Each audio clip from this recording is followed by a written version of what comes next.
Днес изпълнителната комисия ме запозна с извънредното, изключително важно съобщение, което направи вчера президента Радев за референдум относно дата за присъединяване към еврозоната.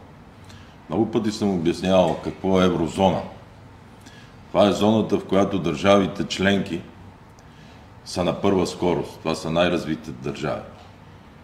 И когато ние сме подписвали международния договор, сме се съгласили за въвеждане на еврото. Затова считам, че Народното събрание трябва категорично да отхвърли, дори да не разглежда подобно предложение, защото то е противоконституционно, а има вече и решение на Конституционния съд. Този въпрос е решен с международния договор отдавна, в който ние сме съгласили да въведем еврото.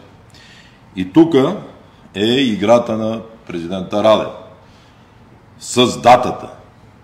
От една страна той цели да е все пак за еврозоната, а от друга страна иска да си играе с страховете на хората, да си играе с политическите партии, които са вече внасяли подобен референдум, и на трето место да разбие управляващото мнозинство.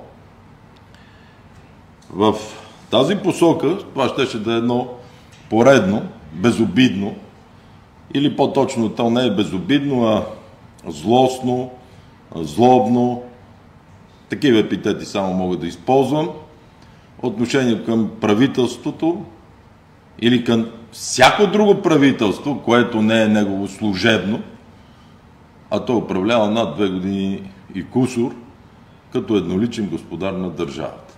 Защото хората в Брюксел и нашите европейски столици наблюдават изключително внимателно този процес.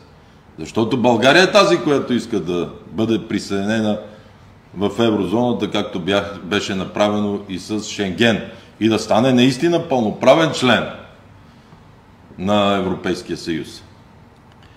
Те са изключително разтревожени от това и затова Народното събрание по най-бързия начин трябва да отхвърли този референдум.